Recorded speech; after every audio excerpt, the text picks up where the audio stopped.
अस्सलामुअलैकुम, आप the peoples voice देख रहे हैं। मैं चौहान इकबाल। नाज़रीन, आपको बता दूं कि मैं इस वक्त हुंडी नौशहरा के अंदर मौजूद हूं और आपको बता दूं कि इस वक्त ठीक मैं उस परिवार के साथ मौजूद हूं जिनके यहाँ कल जो नागन बूटा पथरी के अंदर जो एक आर्मी व्हीकल पर अटैक किया गया, जिसके नतीजे में 4 लोगों की जो है वो मौत वाक़ा हुई थी, जिसमें से अगर बात करें तो 2 आर्मी के जवान जो है वो शहीद हुए थे और उसके साथ साथ 2 पोर्टर जिनका ताल्लुक उड़ी बुनियार के इलाके से था, वो भी जो है वो इस अटैक की वजह में उनकी भी जो है वो कहीं ना कहीं जान ज़ाया हुई थी। बिल्कुल इस वक्त उस फैमिली के साथ मौजूद है और अगर आपको बता दूं कि इस फैमिली के हवाले से मुश्ताक अहमद चौधरी इस शख्स का नाम था जिसने अपनी जान गंवाई है और इनके जो वालिद साहब हैं वो इस वक्त जो है वो बाज़ाब्ता तौर पर आपको बताता चलूँ कि CA पेशेंट थे और उसके साथ साथ घर का जो है वो अकेला सोर्स ऑफ इनकम ये था।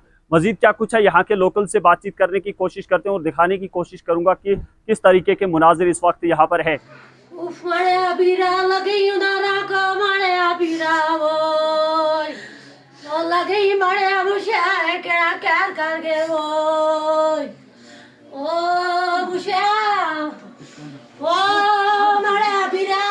और ये अफसोस की बात है कि हमारे नौजवान 4 नौजवान इस वक्त इस दुनियाई फ़ानी को अलविदा कह के जा रहे हैं। यहाँ हमारी तहसील के 2 नौजवान हैं, एक हमारा मुश्ताक अहमद चौधरी जो कि हुंडी नौशहरा से ताल्लुक़ रखता है, दूसरा हमारा ज़हूर अहमद मीर जो कि बरनेट से ताल्लुक़ रखता है।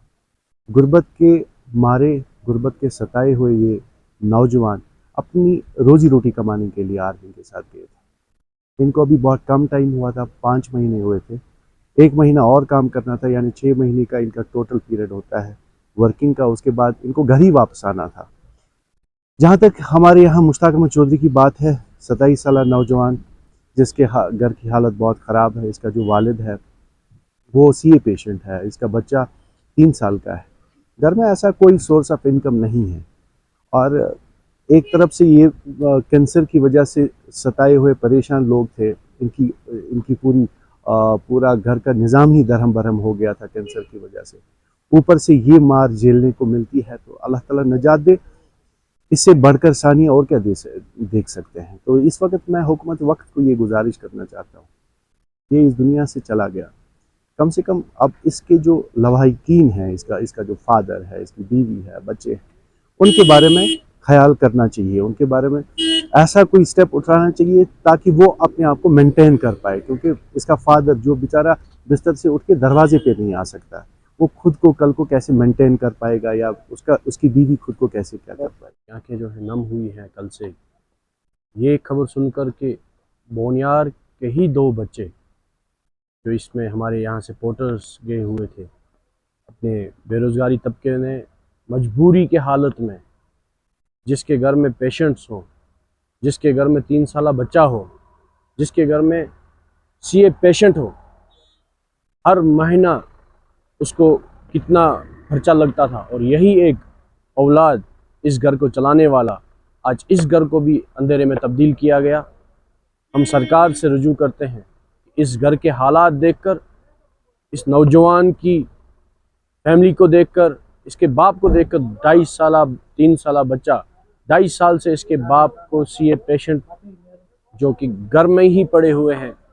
हम चाहते हैं सरकार से कि इनकी तरफ फिलफौरन रिलीफ का मदद की जाए और ख़ासकर इनके रोज़गार की मदद की जाए, क्योंकि जिस रोज़गार से ये अपने बाप का इलाज कराते थे आज वो रोज़गार भी छीन गया। ये एक जान नहीं है, ये इस पूरे नौशहरा और बोनियार की अगर बात करें, हर घर में इस टाइम मातम छपा हुआ है। कल से एक खौफ एक हुआ है कि अब हम कैसे कल को बाहर निकलें, क्योंकि हमारे जो ये बच्चे यहाँ से जाते थे मज़दूरी करने के लिए, अब वो मज़दूरी पे भी हमें कहीं ना कहीं रोक लगने लगी है। मैं चाहता हूँ यहाँ की ज़िला इंतज़ामिया से और ख़ासकर यहाँ के LG साहब से, CM चीफ मिनिस्टर हैं हमारे हाल ही में बने हुए हैं, हम चाहते हैं कि इनके बारे में बिल्कुल रिलीफ के बारे में बिल्कुल सोचा जाए।